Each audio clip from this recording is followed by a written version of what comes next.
Hi friends, welcome to honey stories. నేను మీ లక్ష్మి. అసలు love and war 86 episode యార్. దేవ్, నీకు రోటి పచ్చడి ఇష్టం కదా, వేసుకో. నాకు కూడా మా గ్రాని చేసే రోటి పచ్చడి అంటే చాలా ఇష్టం అని దేవికి మరింత దగ్గరకు జరిగి సర్వ్ చేసింది రోషిని. నీకు అప్పుడే మా దేవి ఇష్టాలు కూడా తెలుసా రోషిని?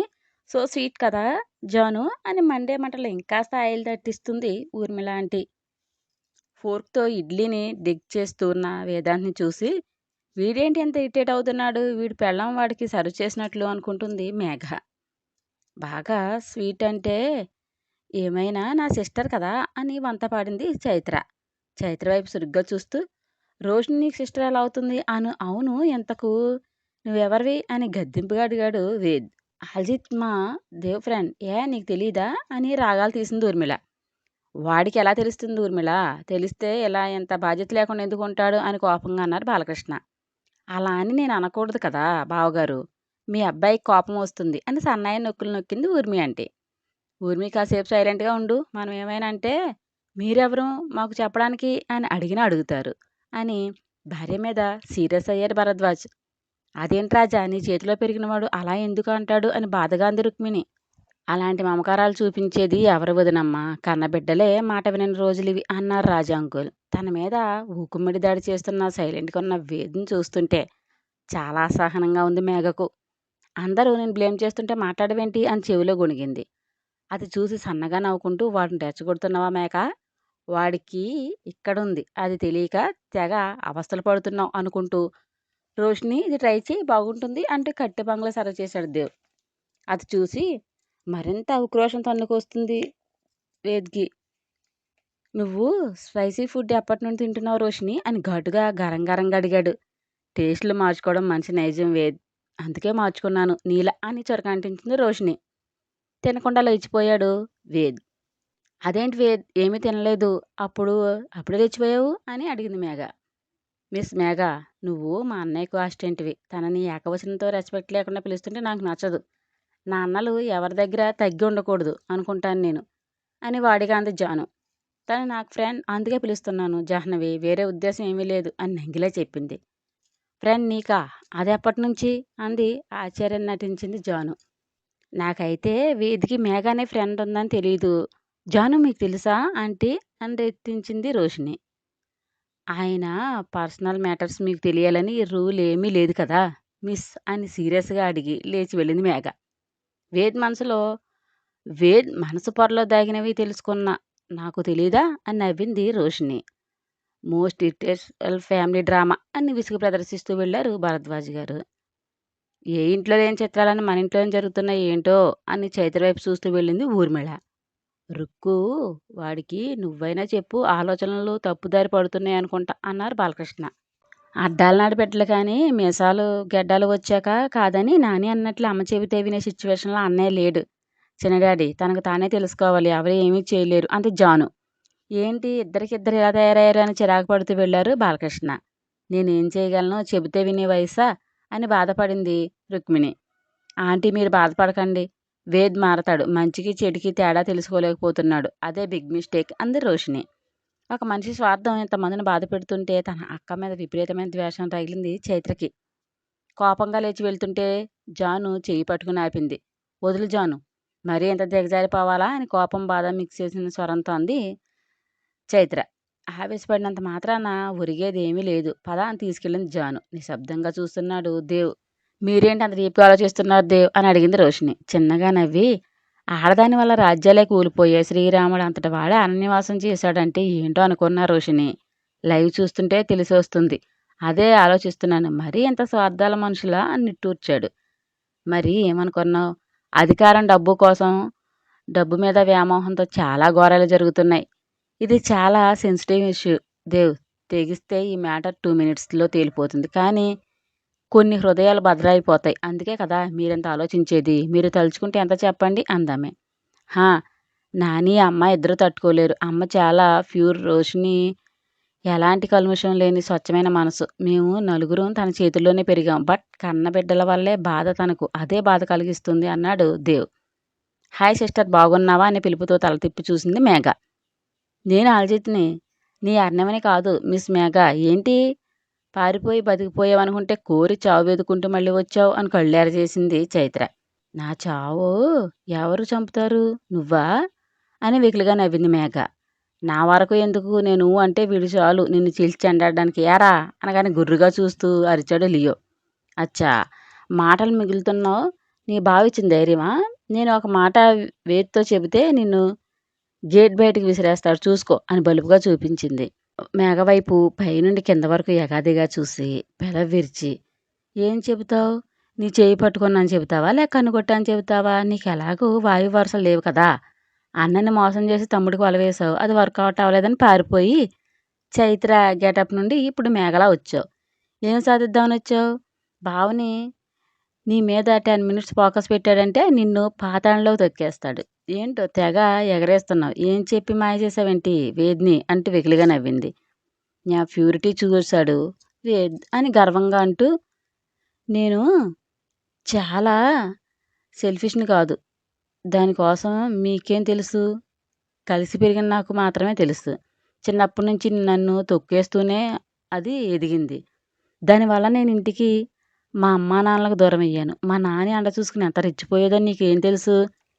అందరూ నన్ను బ్లేమ్ చేసేవాళ్ళే. నేను తప్పు చేయడం మీరు కళ్ళారా చూసారా? పెద్ద పోటుగాళ్ళ నీతులు చెప్పుకో వెళ్ళు అంది మేఘ పకపకా నవ్వేస్తూ. వారెవా, ఏం స్టోరీ! వావ్, సూపర్ మేఘ. నువ్వే కనుక స్టోరీ స్క్రిప్ట్ రాసి ఏ మూవీ డైరెక్టర్కైనా ఇస్తే సినిమా 100 డేస్ పక్క అని వెయిట్ అంటూ తన పాకెట్ నుండి ఫోన్ తీసి ఆన్ చేసి గ్యాలరీలో ఉన్న వీడియో పెట్టింది. తన మదర్ సుమ మాట్లాడుతుంటే నసలు ముడిచి చూసింది. మేడం, మీకు ట్విన్స్ డాటర్స్ అంట కదా.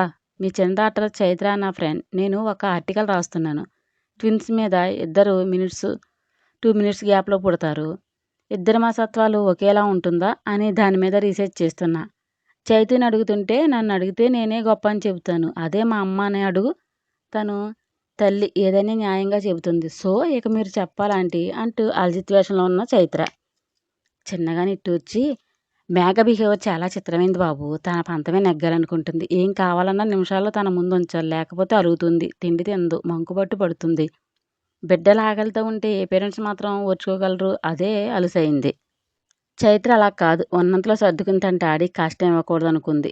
మా అందరి కోసం ఆరాటపడుతుంది. దానికి తన వాళ్ళంటే పిచ్చి ప్రేమ. నిమిషాలు గ్యాప్లో పుట్టిన ఒకలాంటి మనసే ఉండదు ఏ కావలలకు కూడా అని. ఇదంతా మా చైతు వింటుందా కదా బాబు అని ఆశగా అడిగింది సుమ. అని తల ఊపింది. చైతు నువ్వు బాగుండాలి ఎక్కడున్నా, అది చాలు మాకు, ఇంతకంటే ఏమీ కోరుకోను అంటూ కన్నీళ్లు పెట్టుకుంది సుమ. ఇప్పుడు చెప్పు, ఈ వీడియో వేదు చూపిస్తే నీ ప్యూరిటీ అంత గంగలో కలిసిపోతుందేమో. ఏ తల్లి తన బిడ్డల కోసం లేని ఉన్నట్లు చెప్పదు కదా. మీ మదర్ వాళ్లకు నీ గురించి చెప్తే చాలు నీ చాప్టర్ క్లోజ్ అవుతుంది. చెప్పు, నాకేం భయం. వాళ్లే గుండెకి చేస్తారు. ఆల్రెడీ మా డాడీకి హార్ట్ అటాక్ వచ్చింది. మా గురించి తెలిస్తే ఇంకేం ఉండదు అని నిర్లక్ష్యంగా తల ఎగరేసింది. లుక్ కలిసి, నువ్వు ఎక్కువగా నా మ్యాటర్లో ఇన్వాల్వ్ అయితే ఖర్చు అయిపోతావు. సో మితిమీరిన ఉత్సాహం కూడా అనర్థమే అని తెలుసుకుని వెళ్ళి ఆ జానికి సైట్ కొట్టుకో. ఏమైనా వర్కౌట్ అవుతుందేమో. అందరూ పెద్ద పద్ధతులు ఏమీ కాదు, పైకి నటిస్తారంతే. నీకు విషయం తెలుసా? ఇంత జరుగుతున్న చైత్ర మా పేరెంట్స్ దగ్గరికి ఎందుకు వెళ్ళలేదు అనుకుంటున్నావు? వాళ్ళకి ఇవన్నీ తెలిస్తే బతకరానే అమూల్ బేబీ. దాని భయమే నా బలం. పో అంటూ వెకిలిగా నవ్వింది మేఘ. చైత్రకి భయం అంటావు అంతేనా? ఎస్, మర్డర్ కేసులు ఇరుక్కుని పరారులో ఉంది. దేవ్ కాదు, ఆ గాడి వచ్చిన దాన్ని సేవ్ చేయలేడు. అంత పక్క ఎవిడెన్స్ నా దగ్గర ఉన్నాయిరా. అది మేఘ అంటే అని పొగరుగా తలెగరేసి, వెళ్ళి నీ బావతో చెప్పుకో, ఏం పీకుతాడో చూస్తా. వేద్ నా గుప్పెట్లో ఉన్నాడు అంది. ఇదంతా వేద్తో చెబితే నేను ఏం రికార్డ్ అయిందా, రికార్డ్ చేద్దాం అనుకున్నావా అని తన పాకెట్ నుండి జామర్ తీసి చేతితో ఆడిస్తూ, నీ కన్నింగ్ తెలివి నా దగ్గర చూపించకు, ఓకే? ఇది లేటెస్ట్ టెక్నాలజీ జామర్. సో నీ పప్పులు ఉడకవు, వెళ్ళా అంటూ గసిరింది. హహహ అని నవ్వి, ఎవడు తెలివి వాడుకుంటుంది. తెలివి అనేది ఎవడబ్బ సొత్తు కాదు miss Megha. Enjoy your self అని యాటిట్యూడ్గా నవ్వి వెళ్ళింది చైత్ర. విసుగ్గా చూస్తూ, వీడి మధ్య దొబ్బినట్టుంది అని డోర్ వేసుకుంది మేఘ. పైన నిలబడి ఆత్రంగా చూస్తూ జాను రోషిని వైపు చూసి పెదవి విరిచి తల అడ్డంగా ఊపింది చైత్ర. ఇది ఖతర్నాక్. అంత ఈజీగా ఎలా దొరుకుతుంది? దీని పాపం ఇంకా పూర్తి అవ్వలేదు అనుకుంటా అని ఇరిటేట్ అయింది జాను. కంట్రోల్ జాను, మన ప్రయత్నం మనం చేసాము, టైం బ్యాడ్ అంతే అంది రోషిని. అన్నదమ్ముల మధ్య కోల్డ్ వార్ జరుగుతుంది. కంపెనీకి సంబంధించిన ఇంపార్టెంట్ సిస్టంలో ప్రతి పాస్వర్డ్ మార్చేశాడు దేవ్. సుధీర్ పిలిచి అడిగాడు వేద్. చైర్మన్ గారిని అడగండి సార్ నాకు తెలీదు అని తప్పించుకున్నాడు సుధీర్. తన బాబాయ్ని అడగడానికి తన అడ్డం వచ్చి కోపంగా ఆఫీస్ నుండి బయటికి వెళ్ళిపోయాడు వేదాంత్. నైట్ దిగులుగా కూర్చొని తన నిచ్చెనని చూసి ఏంటి బంగారం డల్గా ఉంది అంటూ పక్కన చేరాడు దేవ్. మూతి ముద్దుగా ముడిచి నా ప్లాన్ వర్కౌట్ కాలేదు శివ, అందుకే దిగులు. అది కాదని నాకు తెలుసు. విషయానికి రా. డల్ అవుతూ మా నాన్నకు నాకంటే అదంటే చాలా ప్రేమ శివ. అలాంటిది కన్న తండ్రి చావు కోరుకుంటుంది. నేను ఎంతగా కోపాన్ని కంట్రోల్ చేసుకుంటున్నానంటే దాన్ని అక్కడికక్కడ చంపేయాలి అనిపించింది. బట్ అది అంత ఈజీగా చావకూడదు శివ. హెల్ అనుభవించాలి. కన్న తల్లిదండ్రులను అంత నీచంగా చూస్తున్న దాన్ని ఈ భూమాత కూడా ఎన్నాళ్ళో భరించలేదు అని కోపంగా అంది. చైతి, ఇది మన పర్సనల్ స్పేస్ రా. ఇక్కడ కూడా దాన్ని గొడవేనా చెప్పు. మనకంటూ ఏం లేదా? వాళ్ళ వీళ్ళ గురించి ఎక్కువ థింక్ చేసి మనమే వాళ్ళని ఎక్కువ చేస్తున్నాం తెలుసా అని సీరియస్ అయ్యాడు దేవ్. క్షమించు శివ, ఇందుకు మనశ్శాంతి లేకుండా చేస్తున్నాను అంటూ గాఢంగా హక్ చేసుకుంది. చిరుముద్దులు పెడుతూ మన మధ్య క్షణాపలేంట్రా, అంత ధైర్యంగా ఇంట్లోకి వచ్చిందంటే ఎంత కేర్ఫుల్గా ఉంటుందే, ఆ మాత్రం ఆలోచించే బుర్ర లేదా నీకు అని నవ్వి తల మీద చిన్నగా తట్టాడు. బొంగమూతి పెట్టి కినుకుగా చూస్తూ అంత బుర్ర ఉంటే కథ ఎంతవరకు ఎందుకు వచ్చును, హహ బ్రెయిన్లెస్ బ్యూటీ అని పెదవుల మీద గాఢంగా ముద్దు పెట్టాడు దేవ్. ఎదలో గువ్వలా ఒదిగిపోతూ లవ్ యూ అంటూ రాగాలు తీసింది. Love you two. ఏంటి గెటప్ మార్చావు అంటూ చిట్టి నడుముని చేతుల్లో బిగించి తమకంగా పెదవులతో భుజం మీద రాస్తూ హస్కీ వాయిస్తో అడిగాడు. సిరిసిగ్గులు వలికిస్తూ నువ్వే కదా మూడు రావాలంటే తెల్లచీర మల్లెపూలు కావాలన్నావు. మల్లెపూలు వాడితే అవకాశం లేదు, అందుకే వైట్ శారీతో సరిపెట్టుకో అని మెడ చుట్టూ చేతులు వేసి ఉయ్యలూగింది. నా పెళ్ళం గుడ్ గర్ల్ అయిపోయింది కదా, మరి బెడ్ మీద కూడా చెప్పిన మాట వింటుందా అయితే అని చెవి తమ్మిలాగుతూ కవ్వించాడు. తీసేయకు శివా అని గోముగా అంది. ఈ క్యూట్నెస్తో చంపేస్తూ హార్ట్ కిల్ చేస్తున్నావు చైతూకి అంటూ అమాంతం చేతులతో లిఫ్ట్ చేసి బెడ్ మీదకు చేరాడు. డాల్లా సైడ్కి దొర్లి బోర్లా పడుకుంది. అచ్చదనంగా ఉన్న వీపు మీద పెదవులతో కవితలు రాస్తూ ముద్దులు పెడుతూ వెనుకే వేసిన రవిక ముడి నోటితో లాగాడు. తల తిప్పి ఏం చేస్తున్నావు అని మత్తుగా అడిగింది.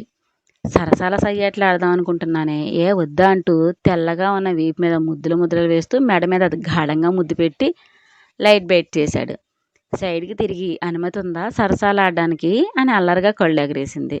లైసెన్స్ ఉందే, కాదు అనేవాడు ఎవడో రమ్మను అంటూ కంఠం మీద తడి పెదవులు అద్దాడు. చెంపలు నిమురుతూ నాకు అన్నో తమ్ముడు ఉంటే నీ మీద ఇద్దానికి వద్దుడు, ఎవరూ లేరనే కదా నీ ధీమా అంటూ ఐబ్రో వేసేసింది. వద్దురా బాబు, ఉన్నదాంతోనే 100 హెడేకులు, మరో పీస్ నా వల్ల కాదమ్మా అంటూ నోటితో ఒక్కోవలవ తప్పిస్తూ హిమగిరిని చేరి ముద్దులు పెడుతూ ఆటలాడుతూ బంగారం అంటూ ఇంటెన్షన్ వయసుతో పిలిచాడు. చెంపలు నిమురుతూ కలుబుల్లాంటి కళ్ళు అరమోర్పుడు వెడల్పు చేసి హా అని మత్తుగా మూలిగింది. చెవి దగ్గరికి చేరి ఏవో గుసగుసలాడాడు. మొహంలో లోటస్ ఫ్లవర్లా మారిపోయి భుజం మీద పన్ను దింపేసింది. అబ్బా కరుస్తావేంటే రాక్షసి, డౌట్ వచ్చి అడిగా, అది తప్పే అంటూ బెల్లి మీదకు చేరి పొట్ట చూడవే ఎలా ఆరిపోయిందో, తిండి తినకే బంగారం అంటూ నాభిలోతు నాలుక కొనలతో కొలుస్తూ చిరుముద్దులు అద్దాడు. జుట్టులోకి వేలు చూస్తూ ఇంకేం తినాలి అంటూ నవ్వింది. ఏం తింటున్నావే, నీ పార్స్ చెబుతున్నాయి అని గసిరి చిట్టినడు మీద ముద్దులు వేస్తూ నెలవంకలా కనిపించక ఎంచక్కా ఊరించేది.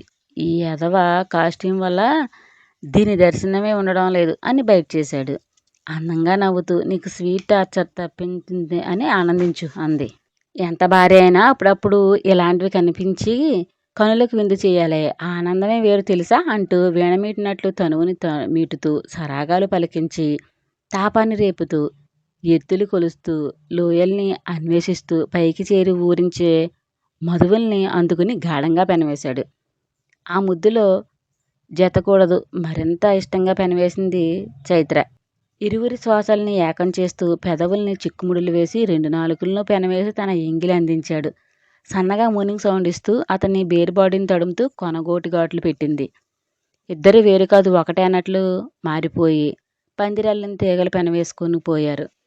ఒకరి మీద ఒకరు ఊడుతూ గెలుస్తూ శృంగార సరాగాలు పలికిస్తూ ప్రణయపు జుర్ని అందుకున్నారు.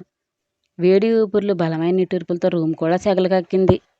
ప్రణయ సారాగాల్ని మదించి వలపులు తీరం చేరి చెమటలతో ముద్దైన దేహాలతో అలాగే హత్తుకుని నిద్రలోకి జారిపోయారు.